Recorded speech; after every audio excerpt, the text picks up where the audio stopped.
வந்து பார்த்தீங்கன்னா, வெண்டைக்காய் அறுவடை பண்ணிக்கலாம். வெண்டைக்காய் இப்போ பரவாயில்லைங்க. நல்லா குடுத்துட்டு வருது. டெய்லியுமே அறுவடை பண்றேங்க. அதாவது மாத்தி மாத்தி வருதுங்க. வாங்க அடுத்து பார்த்தீங்கன்னா, கத்திரிக்காய் அறுவடை பண்ணிக்கலாம். கத்திரிக்காய் தாங்க இன்னைக்கு நெறைய. அதனால பார்த்தீங்கன்னா, கத்திரிக்காய்க்கு வேண்டி இன்னைக்கு அறுவடை பண்றேங்க. அந்த பக்கம் போயிடலாம் வாங்க. சூப்பரா பாருங்க. ஊதா நீல கத்திரிக்காய் பாருங்க. என்ன அழகா இருக்கு. நல்லா இலசுங்க.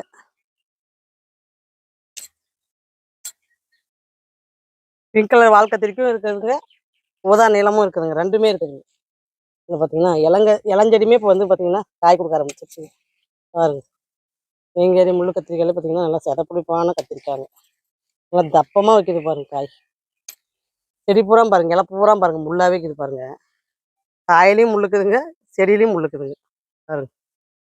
வீடியோவுக்கு ஆதரவு கொடுக்குற அத்தனை உள்ளவங்களுக்கும் ரொம்ப ரொம்ப நன்றிங்க. கமெண்ட் கொடுக்குறவங்களுக்கும் ரொம்ப நன்றிங்க. கத்திரிக்காய் பார்த்திங்கன்னா இப்போ சூப்பராக கொடுத்துட்டு வருதுங்க. இப்போ வந்து பார்த்திங்கன்னா இளஞ்செடியும் பார்த்திங்கன்னா மறுபடியும் ஒரு 10 பேக் நட்டு வச்சுருக்குறேங்க. அதுவும் பார்த்திங்கன்னா புது வகையான கத்திரிக்காய் தாங்க. அதுவுமே ஏற்கனவே நட்ட கத்திரி இல்லைங்க. அது புது வெரைட்டி தாங்க. காய் வைக்கும் போது நீங்கள் வீடியோவில் பார்க்கலாங்க. விதை வந்து பார்த்திங்கன்னா நடுற வீடியோவும் மண் கலவையும் உங்களுக்கு வந்து ஏஆர் கிச்சனில் வீடியோ கொடுத்துருக்குறேங்க. அதுவுமே இன்றைக்கி தான் ரிலீஸ் ஆகிருக்கு. 12:30க்கு ரிலீஸ் ஆகிருக்குங்க. பார்க்கணுன்னு ஆசைப்பட்றவங்க பாருங்கள். ஏன்னா மண் கலவை நம்ம கலந்து வச்சு அதை கரெக்டாக ப்ராசஸ் பண்ணால் மட்டும்தாங்க நம்மளால் வந்து அதோடய கரெக்டாக எடுக்க முடியும். அதனால் பார்த்திங்கன்னா மண் கலவை எப்படி கலக்கிறதுன்றதையும் காமிச்சிருக்கேன், விதை எப்படி நடுறதுன்றதையும் காமிச்சிருக்கிறேங்க.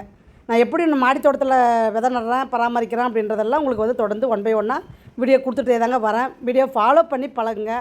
வீடியோவுக்கு சப்ஸ்கிரைப் பண்ணிவிட்டு பார்த்து பழகுங்க. ஏன்னா அப்போ தான் உங்களுக்கு வந்து நோட்டிஃபிகேஷன் வரும்போது நீங்கள் பார்க்க முடியுங்க வீடியோவை. அதனால் சப்ஸ்கிரைப் பண்ணி பெல் ஐக்கானை டச் பண்ணி வச்சுக்கோங்க.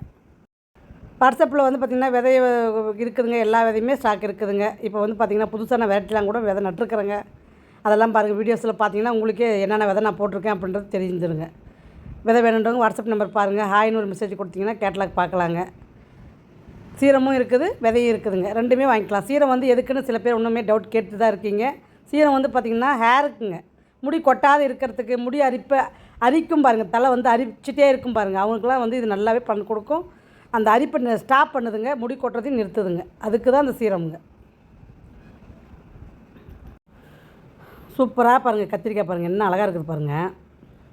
கத்திரிக்காய் பரவாயில்லைங்க. இந்த முறை கத்திரிக்காய் அறுவடை பண்ண மாதிரி நான் எந்த முறையும் அறுவடை பண்ணலைங்க. ஏன்னா இந்த முறை பார்த்திங்கன்னா பேகு ஜாஸ்திங்க வச்சது. அதனால் பார்த்திங்கன்னா இந்த அளவுக்கு அறுவடை என்னால் எடுக்க முடியுதுங்க. லிக்விட் தண்ணி பார்த்திங்கன்னா வாரத்துக்கு 2 டைம் கொடுத்தோம்னா 2 அறுவடை எடுக்கிறேங்க. ஒரு நாள் கொடுத்தோன்னா 1 அறுவடை எடுக்கிறேங்க. லிக்விட் தண்ணினா என்ன அப்படின்ற கேள்வி இன்னுமே எனக்கு வந்துட்டு தாங்க இருக்குது. வாரம் உங்களுக்கு ஒரு வீடியோ கொடுத்துட்டு தாங்க வரேன். அந்த வீடியோவும் பார்த்திங்கன்னா உங்களுக்கு வந்து ப்ளேலிஸ்ட்டில் இருக்குதுங்க, பாருங்கள். ஏன்னா புதுசாக மாடி தோட்டம் ஆரம்பிக்கிறவங்க டவுட் கேட்குறீங்க. அதுக்கு வேண்டி உங்களுக்கு அந்த விளக்கம் சொல்கிறேங்க. ஏன்னா கமெண்ட்ஸ்லேயும் வந்து கேட்குறீங்க, செடி வளர்ச்சிக்கு என்ன தான் உரம் கொடுக்குறீங்கன்னு சொல்லி கேட்குறீங்க. அதுக்கு வேண்டி சொல்கிறேங்க. ஆட்டு எருவும் லிக்விட் தண்ணி மட்டும் மெயின்டைன் பண்ணால் போதுங்க. வேறு எதுவுமே தேவையில்லை. செடிங்களுக்கு நீங்கள் செலவே பண்ணக்கூடாதுங்க. செலவு பண்ணி நம்ம காய்கறி பறிக்கவே கூடாது. அதுதான் என்னுடைய கான்செப்ட்டுங்க. ஏன்னா நம்ம விதைக்கு முதல் வைக்கிறதோடு இருக்கணுங்க. மற்றது எதுக்குமே நம்ம வந்து முதல் வச்சு நம்ம வந்து விளைஞ்சோம்னா அதனுடைய காஸ்ட்டு அதிகமாக வருதுங்க. அதில் நமக்கு லாபம் கிடையாதுங்க. பிளாக் பியூட்டி வால் கத்திரிக்காய் பாருங்கள். எவ்வளோ சூப்பராக பாருங்கள். எவ்வளோ நீளமாக கிடைக்கிது, எவ்வளோ அழகாக இருக்குது பாருங்கள் கத்திரிக்காய். கத்திரிக்காய் செடியை வந்து நம்ம மெயின்டைன் பண்ணுற வரைக்கும் செடி வந்து பார்த்திங்கன்னா இளமையாகவே இருக்குங்க. ஒரு அறுவடை எடுத்துகிட்டு பின்னாடி நம்ம வந்து பார்த்திங்கன்னா இலைச்சத்தும் கொஞ்சம் கொடுக்கணுங்க மண்ணுக்கு.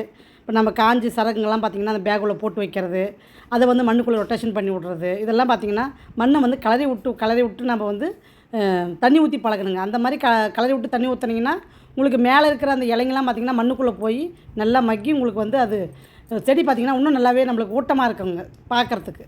இல்லைன்னா செடி வந்து டல் அடிக்குங்க பார்க்குறதுக்கு. இலைங்கெல்லாம் கொட்டி டல் அடிக்குங்க. அந்த மாதிரி டல் அடிக்கும் போது உங்களுக்கு காயுமே வந்து திரைச்சியாக கிடைக்காதுங்க. பெருசாகவும் வைக்காது, அது ஹெல்த்தாக இருக்காதுங்க அந்த காய். பார்க்குறதுக்கும் சொல்கிறோம், சமைக்கிறதுக்குமே நம்மளுக்கு வந்து அது ஒரு இதாக இருக்குங்க. அந்த நீர் சத்தோடு இருக்கணுங்க அந்த காய். அப்படி இருக்கும்போது சமைச்சு சாப்பிடும்போது நம்மளுக்கு உண்மையிலே சூப்பரான டேஸ்ட்டாக இருக்குதுங்க. அந்த சத்து போயிட்டு வதங்கி வாடின்னு இருந்துச்சுன்னா அதை நம்ம சமைக்கும் போது நம்மளுக்கு அவ்வளோ டேஸ்ட்டு வர்றதில்லைங்க. அதனால் பார்த்திங்கன்னா நல்லா நீர் சத்தோடு இருக்கணுங்க செடியும் சரி, காயும் சரி. பாருங்கள். இதுவும் வந்து பார்த்திங்கன்னா ஒரு புதுமையான கத்திரிக்காய் தாங்க. பாருங்கள், அடியில் பார்த்திங்கன்னா வயலட் கலரில் தெரியுது பாருங்கள். வரி வரியாக வருது பாருங்கள். கோடு கோடா ஒவ்வொரு கத்திரிக்காய் டிசைனும் அவ்வளோ அழகுங்க பார்க்க. உண்மையிலே எனக்கே ஆச்சரியமாக தாங்க இருக்குது. ஆடிப்பெருக்கு எல்லோரும் நல்லா கொண்டாடினீங்களா அப்படின்றத கமெண்ட்ஸ் சொல்லுங்கள், பார்க்க நானும் தெரிஞ்சுக்கிறேன். நானும் கோயிலுக்கு போயிட்டு வந்தேங்க, பண்ணாரி கோயிலுக்கு. ஆடிப்பெருக்குக்கு நாங்களும் வந்து பார்த்திங்கன்னா சிறப்பாக கொண்டாடினோம். நீங்கள் எப்படி கொண்டாடினீங்க அப்படின்றத கமெண்ட்ஸில் தெரிவிங்க.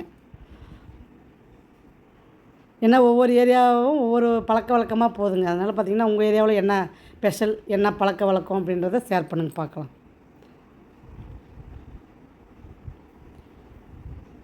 கத்திரிக்காய் செடி பொறுத்த வரைக்கும் பார்த்திங்கன்னா அந்த எலி இப்போ ஓரளவுக்கு கொஞ்சம் கண்ட்ரோல் ஆகிடுச்சிங்க. ஏன்னா இப்போ எலி வந்து பார்த்திங்கன்னா இப்போ பூனை இருக்கிறதுனால கொஞ்சம் எலி இப்போ வரதில்லைங்க. நடமாடுதுங்க, எலி இல்லைன்னு சொல்ல முடியாது. எலி இருக்குது, ஆனால் காய் சாப்பிட்றதில்ல. கத்திரிக்காய் வந்து அது வந்து போனா போட்டுன்னு விட்டுருச்சுங்க. குண்டு பவானி பாருங்கள் எவ்வளோ சூப்பராக இருக்குது. செடிங்க பார்த்திங்கன்னா இப்போ கொடிங்க ஐட்டம் பீக்கங்க கொடிங்கெலாம் பார்த்திங்கன்னா கொஞ்சம் அறுவடையானதெல்லாம் இப்போ எடுத்துகிட்டு பார்த்திங்கன்னா இப்போ புதுசாக ஒரு 25 பேக் ரெடி பண்ணி உங்களுக்கு நான் விதை நடுறதையும் மண்கலவையும் உங்களுக்கு வந்து ஏஆர் கிச்சனில் கொடுத்துருக்குறேங்க. மறுபடியும் இன்னொரு டைம் சொல்கிறேன் அந்த வீடியோவில். ஏன்னா நிறைய பேர் டவுட்டு கேட்டுகிட்டே இருக்கிறதுனால உங்களுக்கு இன்னொரு டைம் சொல்கிறேங்க. அந்த வீடியோவை பாருங்கள். குண்டு பவானி சும்மா சொல்லக்கூடாதுங்க, நல்லா கொடுக்குறாங்க. பாருங்கள் என்ன அழகாக இருக்குது பாருங்கள் கத்திரிக்காய். ஒரே செடியில் எத்தனை காய் இருக்குது பாருங்கள். எந்த செடியும் இருந்து வந்து கம்மியாக காய் வைக்கிறது இல்லைங்க. ஒரு செடிக்கு 6 காய் 7 காய் தாங்க இருக்கிறேன்.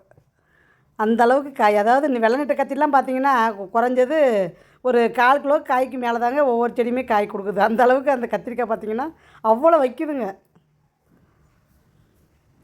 உண்மையிலே இப்போ வந்து பார்த்திங்கன்னா என்னுடைய மாடியில் கத்திரிக்காய் அறுவடை தாங்க ஜாஸ்தி வருது. அது எனக்கே நல்லா தெரியுது.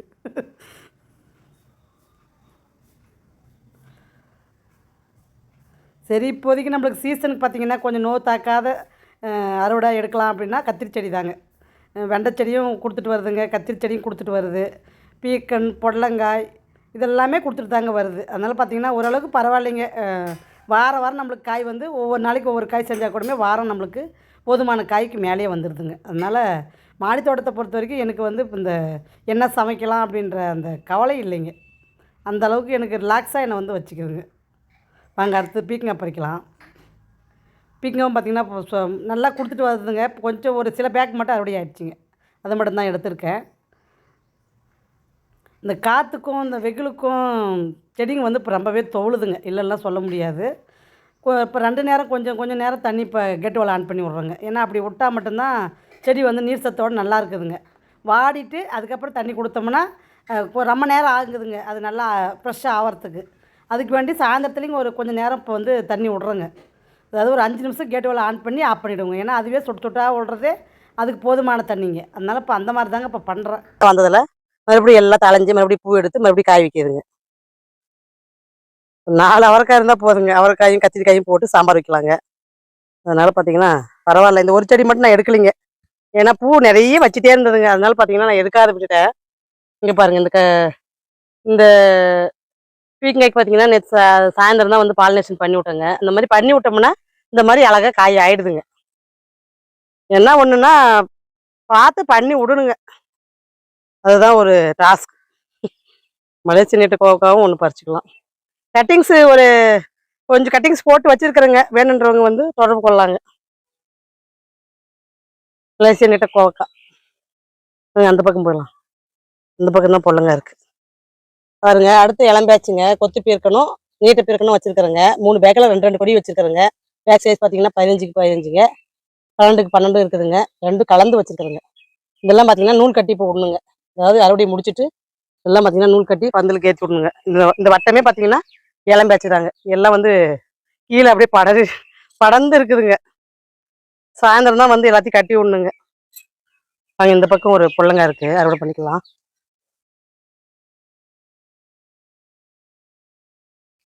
சூப்பராக பாருங்க காய்.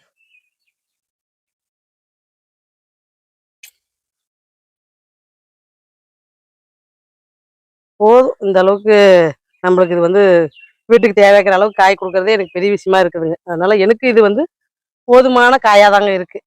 நிறைய பொல்லங்காய் பாருங்க. உங்களுக்கு பிஞ்சு காட்டுறோம் வாங்க. இந்த பக்கம் இருக்கு பாருங்க.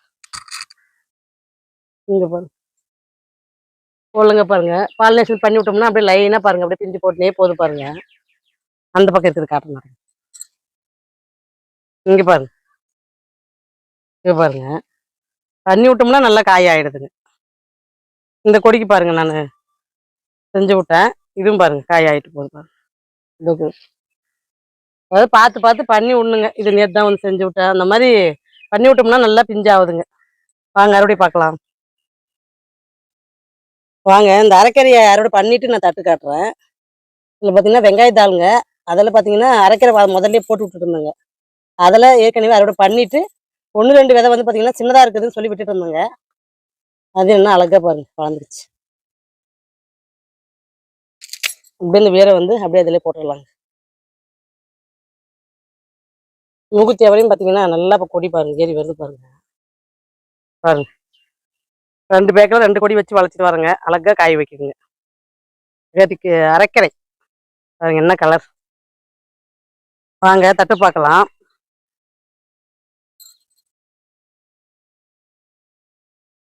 பாருங்க 2 பொல்லங்காய் இருக்குதுங்க, 3 பீக்கங்காய் இருக்குதுங்க. அரைக்கீரை கொஞ்சம் அறுத்து வச்சு பறித்து வச்சுருக்குறேங்க. 2 மலைச்ச நீட்ட கோவக்காய், 3 வெண்டைக்காய், 4 அவரைக்காய் இருக்குதுங்க. இது வந்து பார்த்தீங்கன்னா ஒரு தட்டு நிறைய இருக்குதுங்க. இது பார்த்தீங்கன்னா ஒரு 11 வகையான கத்திரிக்காய் உங்களுக்கு இந்த 2 தட்டுலையும் அடுக்கியிருக்குறேங்க. ஒவ்வொரு ரகமும் தனித்தனியாக அடுக்கி வச்சுருக்கிறேன் பாருங்க. இதெல்லாம் பார்த்தீங்கன்னா ஒவ்வொன்றும் ஒவ்வொரு ரகங்க. பாருங்க செதப்பட்டான கத்திரிக்காய்ங்க, சேலம் முள்ளு கத்திரிக்காய், பச்சை வரி கத்திரிக்காய். இதுலேயே பார்த்தீங்கன்னா டபுள் கலர் பர்பிள் இது கத்திரிலேயே பார்த்தீங்கன்னா இந்த வால் கத்திரிக்காயும் வருதுங்க. கொத்து குண்டு கத்திரி, வேங்கரி நீட்ட கத்திரி, பிளாக் பியூட்டி வால் கத்திரி பார்த்தீங்கன்னா டபுள் கலர் குண்டுங்க. இது பர்பிள் கலர் மாதிரி வருதுங்க. டபுள் வரி வருதுங்க. வரியிலே பார்த்தீங்கன்னா பிளாக்கும் ஒயலட்டும் கலந்த மாதிரி வருதுங்க. வரி வருது பாருங்க. இதிலே தான் உங்களுக்கு நீளமும் இருக்குதுங்க, குண்டு இருக்குதுங்க. அதாவது நீளம் இங்கே இருக்குதுங்க, குண்டு இதுங்க. கலர் பார்த்தீங்கன்னா இது வந்து ஒரு மெரூன் கலர் மாதிரிங்க கத்திரிக்காய். இது ஒரு கலருங்க. இங்கே பாருங்கள் பிளாக் பீட்டில் கொத்து கத்திரிங்க. இது பிளாக்காக இருக்குங்க. பார்த்தீங்கன்னா பிங்க் வால் கத்திரி, இத்தாலியன் பிளாக் பியூட்டி எல்லாமே இருக்குது பாருங்கள். சூப்பரான கத்திரிக்காய் அப்படிங்க. விதை வேணுன்றவங்க வாட்ஸ்அப் பாருங்கள். வீடியோவுக்கு சப்ஸ்கிரைப் பண்ணிவிட்டு பாருங்கள். லைக் பண்ணுங்கள், ஷேர் பண்ணுங்கள். அடுத்த வீடியோ வியாக்கிழமை லிக்விட் தண்ணி ஊற்றுற மாதிரி வீடியோ வருங்க பாருங்கள். பாய்.